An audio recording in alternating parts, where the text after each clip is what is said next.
കേരള ബ്ലാസ്റ്റേഴ്സുമായിട്ട് ബന്ധപ്പെട്ട റൂമറുകൾ ഇങ്ങനെ പ്രചരിച്ചുകൊണ്ടിരിക്കുന്ന സാഹചര്യത്തിൽ വളരെ വൈഡ് സ്പ്രെഡ് ആയിക്കൊണ്ടിരിക്കുന്ന റൂമറുകൾ ഒന്നാണ് സെർബിയൻ സ്ട്രൈക്കറായിട്ടുള്ള സ്റ്റെഫാൻ സ്പാനോവിച്ച് കേരള ബ്ലാസ്റ്റേഴ്സിലേക്ക് വരുന്നത്. സ്കെപ്പോവിച്ച് കേരള ബ്ലാസ്റ്റേഴ്സിലേക്ക് വരുന്നത്. വിക്കിപീഡിയയിൽ ആരോ എഡിറ്റ് ചെയ്ത് പുള്ളിയുടെ ക്ലബ്ബ് കേരള ബ്ലാസ്റ്റേഴ്സ് എന്ന് കാണിച്ചിട്ടുണ്ട്.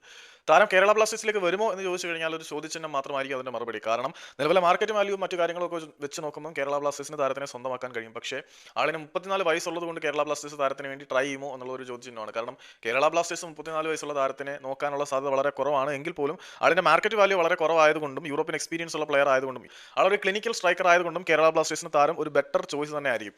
ആള് ഏറ്റവും അവസാനം കളിച്ചുകൊണ്ടിരുന്നത് തായ് ലീഗിലെ ടോപ്പ് ഡിവിഷൻ ക്ലബ്ബായിട്ടുള്ള മാങ്ടോങ് യുണൈറ്റഡ് എഫ്സിക്ക് വേണ്ടിയിട്ടാണ്. അവർക്ക് വേണ്ടി കഴിഞ്ഞ സീസണിൽ 25 മത്സരങ്ങളിൽ നിന്ന് ആൾ 9 ഗോളുകളും 3 അസിസ്റ്റുകളും സ്വന്തം പേരിൽ കുറിച്ചിട്ടുണ്ട്.